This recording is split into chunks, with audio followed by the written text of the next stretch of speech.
Hi guys! Welcome! Collective reading tayo ngayon para sa no contact situation. So tingnan natin kung ano yung ganap sa person mo, ano yung nangyayari, ano yung kanyang nararamdaman, ano yung kanyang saloobin, plano. So pwedeng lumabas to at pwede ring hindi. Kaya piliin natin kung alin yung part na sa tingin mo ay energy ng person mo. Okay? So start na tayo.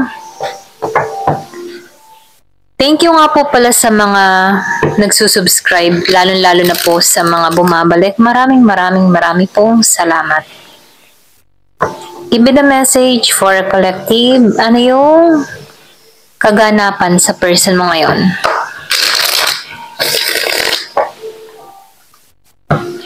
Give me the message. Ano yung kaganapan sa person mo ngayon? Ano yung kanyang mga nararamdaman? Ano yung kanyang plano, saloobin? Give me the message.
Nakikita ko dito, no? Meron ka ditong tao na hanggang ngayon, nakasubaybay pa rin. Nag-i-stalk pa rin to sa'yo. Nakatingin to sa malayo, okay? Pero nakikitaan ko dito, kahit siya'y nakatingin or curious sa'yo, no? Medyo defensive to, okay? Masyado siyang defensive, pwede rin kaya siya defensive ay dahil meron siyang mga sama ng loob, or pwede rin meron siyang hinanakit, or pwede rin masyado niya lang pinoprotektahan yung sarili niya, okay? Pero ganun pa man, kahit ganun yung energy ng tao na to, no? Nakikitaan ko dito na nakatingin at nakasubaybay pa rin to sa'yo, okay? Meron akong nakikitang Pisces, malakas ang Pisces. Meron din ako nakikitang Aries, Leo, Sagittarius. Merong Scorpio, Cancer. Merong Taurus, Virgo, and Capricorn. Merong Leo. Meron din Gemini, Aquarius, and Libra. Malakas ang Capricorn, malakas ang Taurus, malakas ang Pisces, malakas ang Leo. Okay? So, nakikita ko dito, itong tao na to, no? Hindi pa rin nawawala yung feelings niya sa'yo, okay? Andun pa rin yung spiritual bond. Spiritual love, okay? Andun pa rin yung spiritual love ng tao na to sa'yo, okay? Kumbaga, andun pa rin yung pagka-interest ng tao neto, pero defensive siya. Kumbaga, itong tao neto, hindi siya nagpapahalata, hindi siya obvious pagdating sa'yo, ano? Wala kang idea, okay? Kasi, kaya wala kang idea dito kasi masyado siyang defensive, or pwede rin sabihin na iniiwasan ka, pero kahit umiiwas siya dito, tinitingnan niya or curious pa rin siya pagdating sa'yo, okay? Ito lang yung nakikita ko. Nakikitaan ko rin dito, malungkot tong tao na to, no? Meron ditong umalis, or pwede rin sabihin inalisan ka ng tao na to, okay? Meron akong nakikitang kaibahan sa inyong dalawa.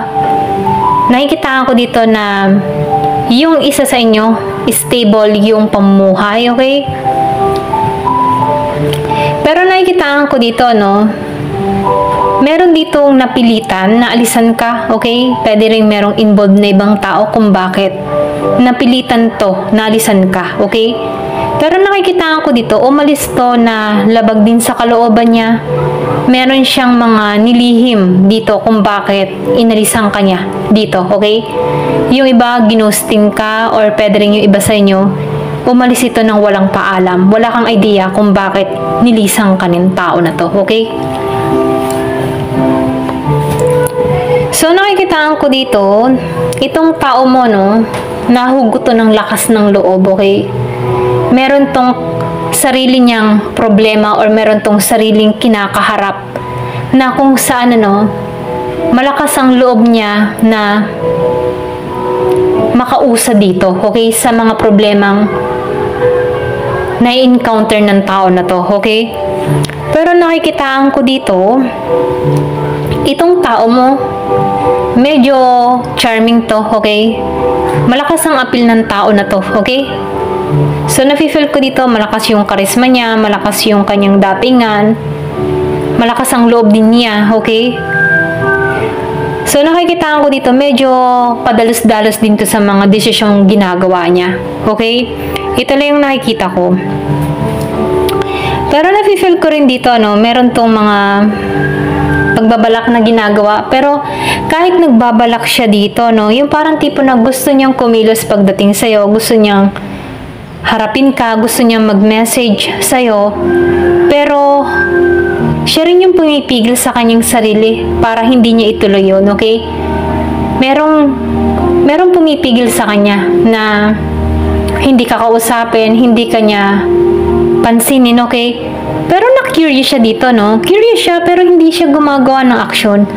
Hanggang pagmamasid, hanggang pagtingin-tingin lang ang ginagawa ng tao na to sa'yo.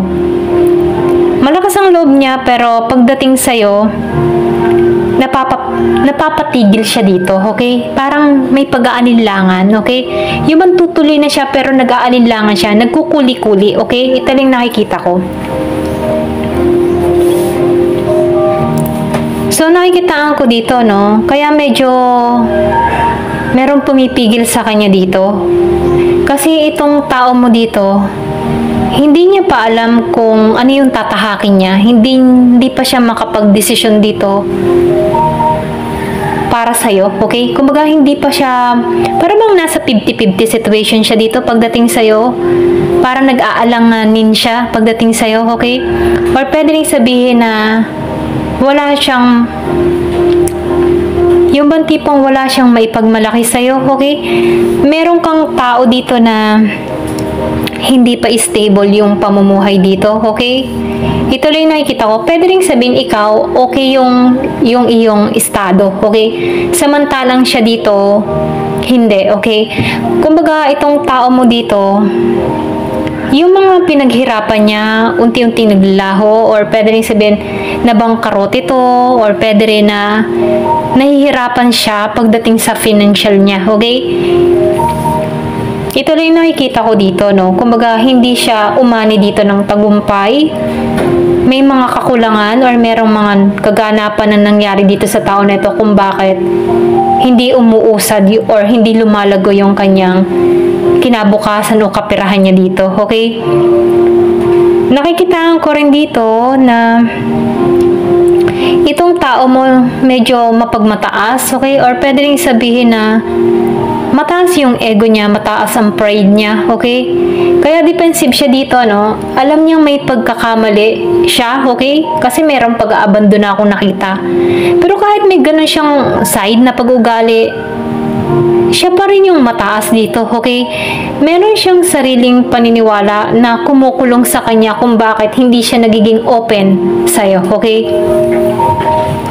Ito na yung nakikita ko. Medyo iba yung mindset ng tao na to kaysa sa'yo, okay? Hindi halos lahat, ha?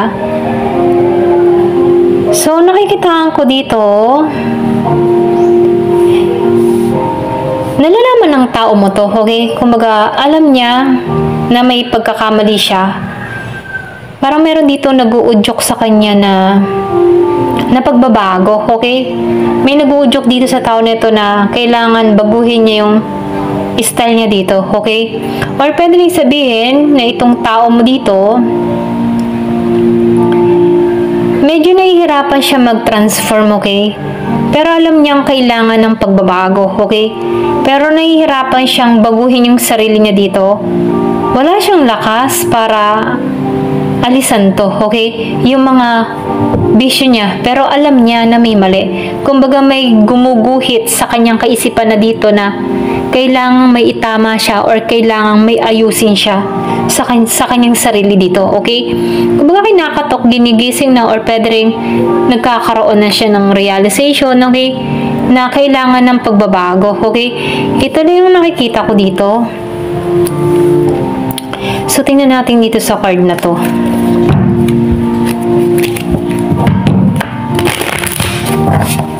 Give me the message. Ano pa yung mensahe?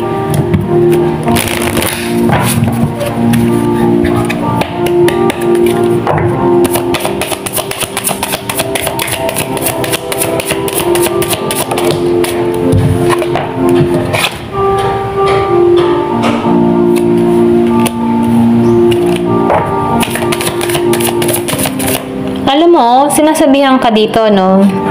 May parating na pag-ibig sa'yo, okay? Have faith. Kumbaga, meron ditong sorpresa na parating dun sa iba, okay? Pwedeng meron dito magyaya sa'yo. Lumabas, magyaya sa'yo na makipag-date, okay? So, nafe-feel ko dito na yung iba sa inyo meron nagkakaroon ng interest sa'yo, okay? Or pwede rin itong past person mo, nag-iisip siya dito kung kukontak ba sa'yo o hindi, okay? So, meron ditong not today, boundary and hurt. Kumbaga, meron dito na tao na nilalagyan niya ng boundary yung kanyang sarili kasi ayaw niya nang masaktan pa, okay? Kumbaga, meron tong pag-iwas na ginagawa, okay, sa'yo. Ayan, meron siyang pag-iwas na ginagawa dito para hindi na siya masaktan pa, okay? Kumbaga, itong tao na ito, ayaw niyang makipag-dealing. Kumbaga, hanggang ngayon, na-upset pa rin tong tao na to, okay? Kumbaga, hindi niya tanggap na napaglalang siya or napaglinlang siya, ganon, okay?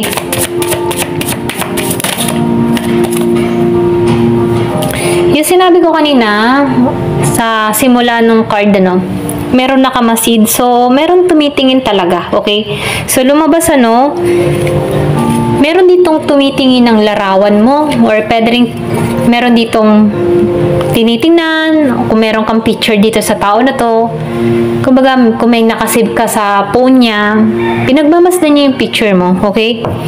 So, gusto ng tao na to na gumawa ng panibagong memory sa'yo. Kumbaga, dito siya sa nostalgia, no? Nafe-feel ko dito na nagkakaroon siya ng pagka-miss sa'yo, okay? Kumbaga, feeling ng tao na to na merong kulang. Meron siyang kulang na hinahanap-hanap niya na ikaw yung pupuno sa pagkukulang, okay? Para sa kanya, okay? So, nafe-feel ko dito, miss ka ng tao na to or pwede rin sabihin na hinahanap-hanap ng tao nito yung presensya mo. Ganon. Give me the message.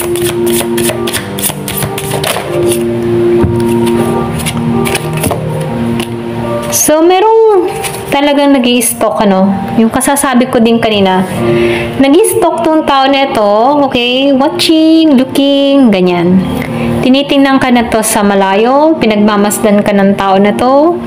Tinitingnan nito yung lagay mo, kamusta na kaya tong person ko, ganon ang energy ng tao na to. Kung mag-miss ka ng tao na to, gusto niya na magkaroon muli kayo ng panibagong memories, nagkakaroon na to ng pangunawa dito, okay? Kung sumisiksik na dito yung pangunawa dito sa tao mo, habang nakatitig siya sa'yo, okay?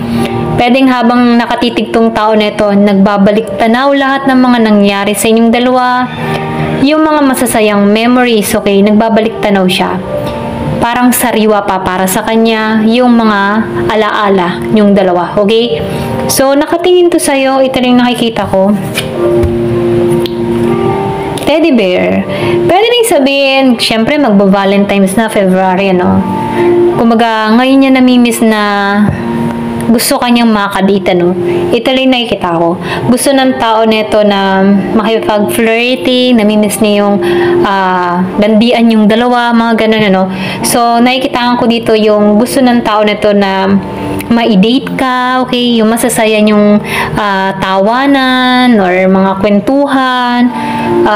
Namimiss ng tao nito yung mga sweetness niyong dalawa, okay? So, hanggang ngayon, interesado pa rin siya sa'yo, okay?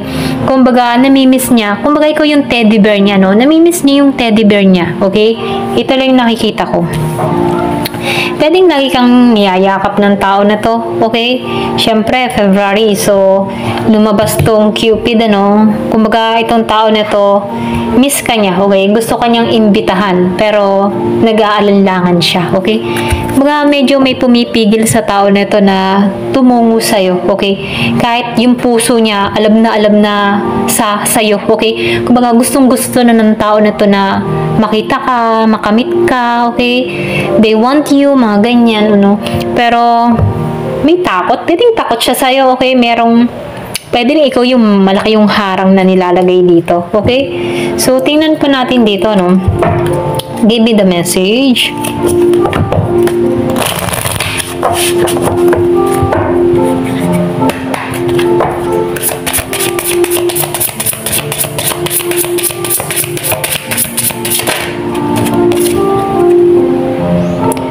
So, ito yung advice sa'yo, no? Practice meditation. Yung meditation, pwede rin ito yung time sa pagninilay-nilay, ano? Ito yung time na kailangan mong ma-relax. Yung physical, mind mo. So, nafe-feel ko dito na meron ditong healing na nangyayari sa'yo, okay? Or pwede rin ito yung nais niya, no? Yung iba sa inyo, nandito ka sa moment na hinahanap mo yung peace mo, okay? Kumbaga, yung iba, pwede rin andun ka na, andito ka sa point na ayaw mong magulo, okay? Ganun yung energy mo. Ayaw mo lang magulo. So, nakikitaan ko dito, yung iba sa inyo, meron kang pagdidisiplina na ginagawa sa sarili mo, okay? Pwedeng tinuturuan mo yung sarili mo na bigyan ng disiplina, okay? Kumbaga, self-discipline. Kumbaga, tinuturuan mo yung sarili mo na kailangan magpigil ng nararamdaman, kailangan magpigil. Okay? Ito lang nafe-feel ko. Kumbaga, medyo disiplinado ka. Ganon.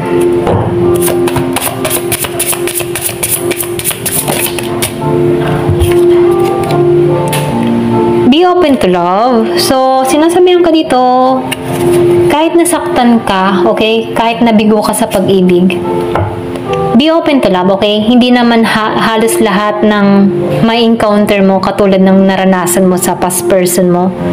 Bigyan mo rin panahon yung sarili mo na magmahal muli, okay? So, open ang pagmamahal sa lahat. Kaya lang, maging maingat ka din kung sino tong papapasukin mo sa buhay mo, okay? So, be open to miracle. So, sinasabihan ka dito, maging open ka na palaging may milagro, okay? May miracle na mangyayari. Pwede rin magkaroon ng miracle dito sa tao mo, no? Pwedeng gisingin to, bigla magbago to, okay? Kung humihiling ka pa rin dito na bumalik yung tao mo, pwedeng maganap to, okay? Pwede ipagdasal mo to para nang sa ganun, no? Dumating to sa buhay mo or ipanalangin mo tong tao na to na magbago. Kung gustong-gusto mo pa rin talaga tong person mo, ipag-pray mo, okay? Walang imposible. Malay mo, magkaroon ng milagro tong tao mo dito, okay? So, meron ka ditong allow yourself to move on. So, yung iba naman sa inyo, kailangan pagtanggap, okay? Kailangan tanggapin sa sarili mo na wala na talaga, okay? Ito na yung time para mag-moving on. Ayan, ito na yung time para i-allow mo yung sarili mo sa pagbabago. Ayan, ito na yung mensahe. Ayan, thank you for watching. Love and peace.